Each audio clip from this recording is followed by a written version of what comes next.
And welcome to another edition of our treatment of the International Sunday School lesson. Today's lesson is entitled The Faith of David, and it's taken from the first book of Samuel, 17th chapter, verses 31 through 37, then jumping up to verse 45, and then verse 48 through 50.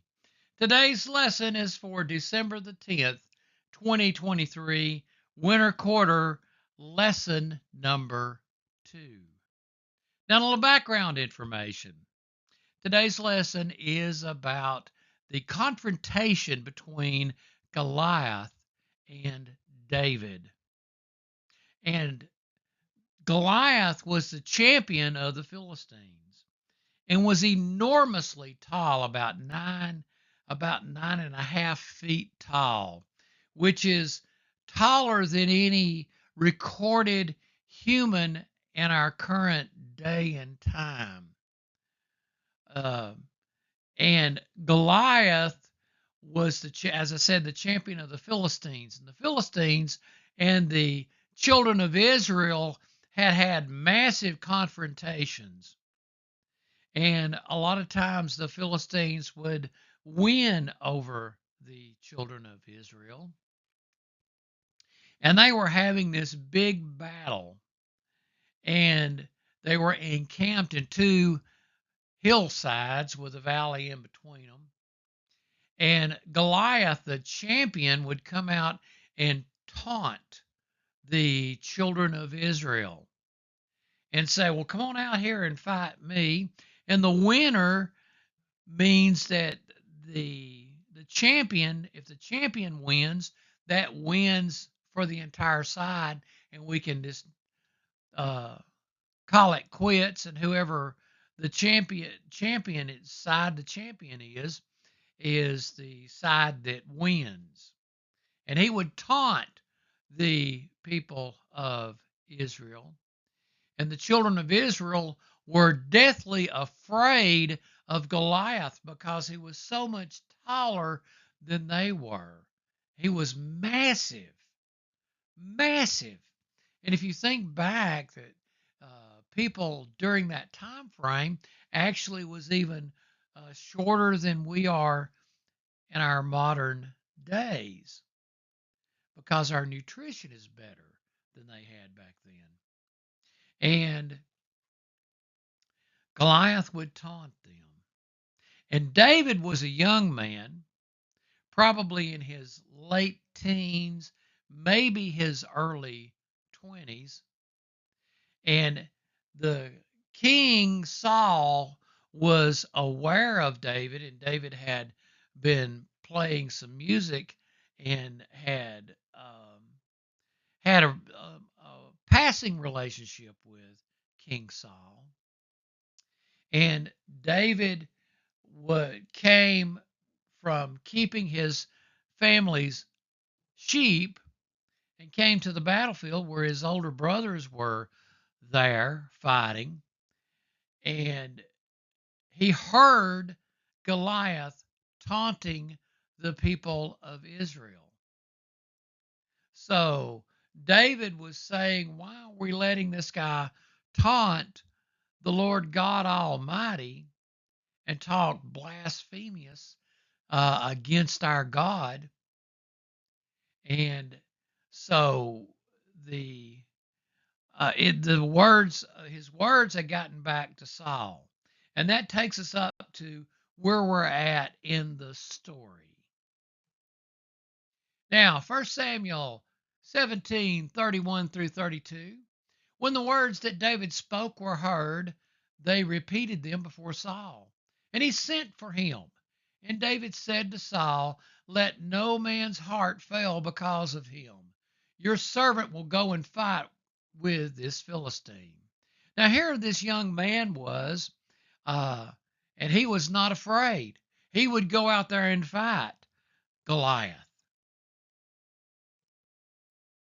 1 Samuel 17 and 33. And Saul said to David, you are not able to go out against this Philistine to fight with him, for you are but a youth, and he has been a man of war from his youth. So here David was. He had never served in the army.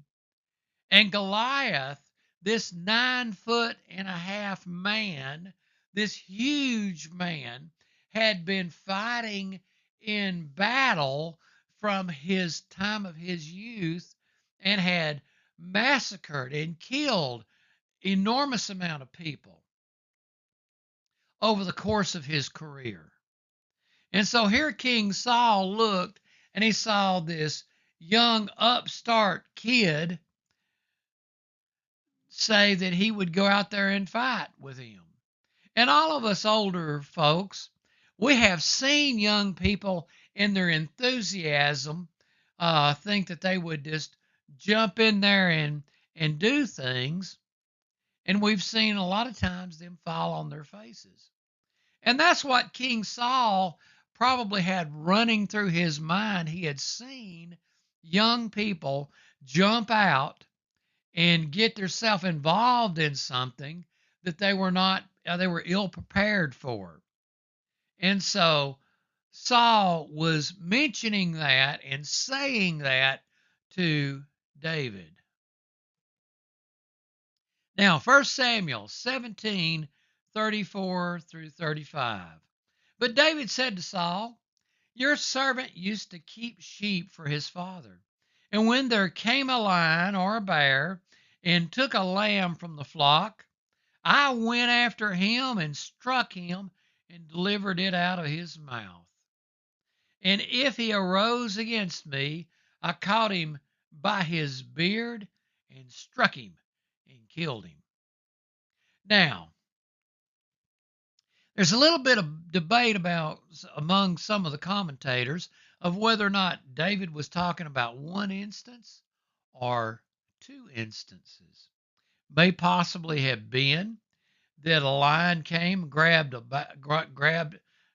lamb, and was heading out, and a bear came across the line with the lamb, struck the lamb, and then David went after them and killed the successor, or the person who, the one of them that was successful, which would have been the bear, and may have been that's what he was talking about. May also have been David was talking about two different instances. Irregardless, it does not matter which of those is the case. But David had actually been facing danger and had jumped up and had um, participated in conflict, and the Lord had delivered them into his hands. And a bear and a lion is nothing to sneeze at. And David had been able to uh, rescue the lamb from the lion and the bear. Now, 1 Samuel 17:36 through 37. Your servant has struck down both lions and bears, and this uncircumcised Philistine shall be like one of them, for he has defied the armies of the living God. And David said, the Lord who delivered me from the paw of the lion and from the paw of the bear will deliver me from the hand of this Philistine. And Saul said to David, go, and the Lord be with you. So Saul had seen the confidence and the courage and the faith that David had at this point. And Saul didn't have anybody else to send out there. So he went ahead and gave David permission to go out there. Now notice that David worked through the legitimate authorities of the time, which is as we should be at every opportunity. He checked to make sure it was all right, discussed it, held his ground, was forceful about what he said, and he was given permission. 1 Samuel 17 and 45. Then David said to the Philistine, "You come to me with a sword and a spear and a javelin, but I come to you in the name of the Lord of hosts, the God of the armies of Israel, whom you have defied." Now, it wasn't really that he had defied the armies, his brothers that were in the army. And it wasn't that he had mocked Saul. It wasn't that he had mocked the children of Israel that had David so worked up. It was the fact that he had been disrespectful to the Lord God of hosts. And David was not going to stand around and let that stand. And that's the reason why David jumped out there.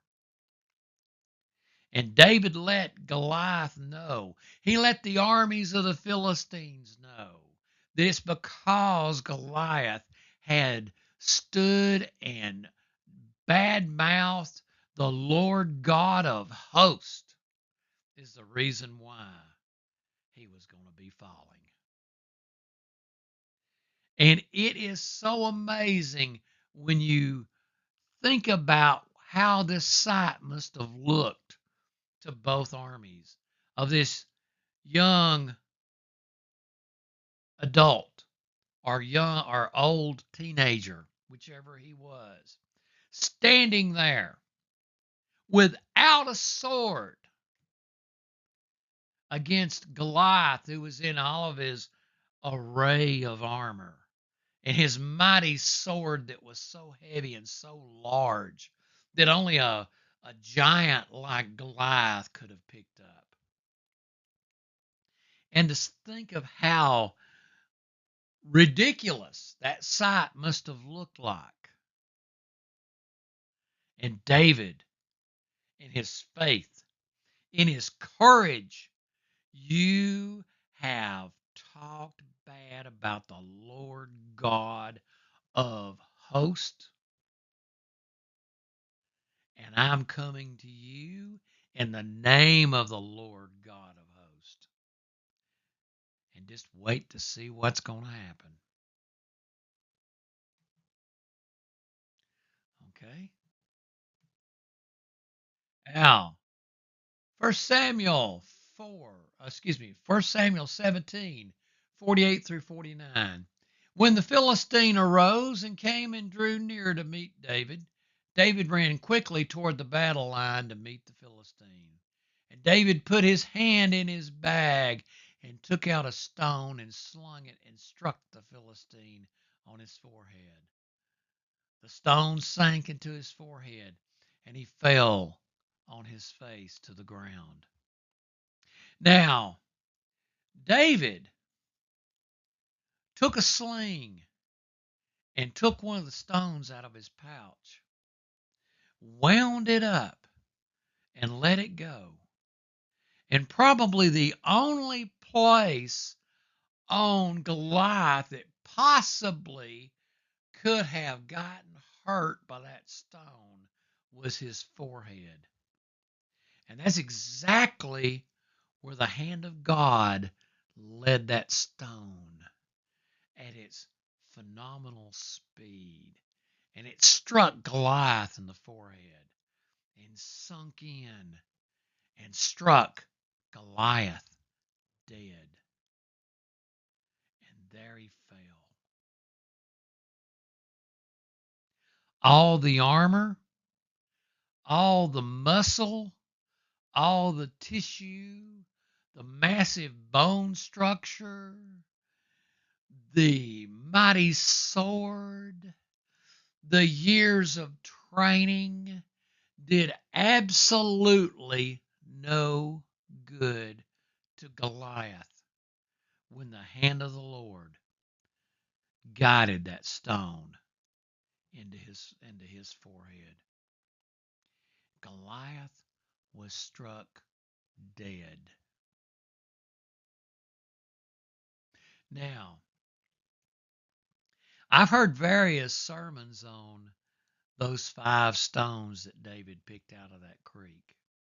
And I've heard some people do some good sermons on them and discuss it and make good points about a lot of different things. But there's one practical matter to this entire thing. David went out there to kill Goliath. He took 5 stones with him. And the reason why he took 5 with him is that Goliath had 4 brothers.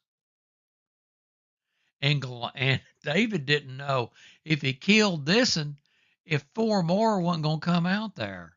But there David stood. That's the courage that David showed and the faith that David showed at that point. Okay? Now, 1 Samuel 17 and 30. So David prevailed over the Philistine with a sling and with a stone, and struck the Philistine and killed him. There was no sword in the hand of David. Now, one of the verses that were left out of today's Sunday school lesson, I've always taken to heart. And that is the fact that Saul had tried to give David all of these armor and sword and shield, and David put them on, and he looked at Saul and he said, well, let me give you these back because I hadn't tried those. I know what I can do with this slingshot. I know what I can do with my sling. I don't know what I can do with this armor and this sword. And sometimes we need to be like that. We need to know the tool that we're using, and that's what we use, and not try just any old newfangled thing that we can get our hands on. And that's what David did. Okay? Now, concluding thoughts. Don't be overcome with fear when things come your way. Put your trust in the Lord God Almighty and depend on Him and trust in Him. And He will see you through if you put your trust in Him. Well, friends, good Lord willing, I'll be back with you next weekend.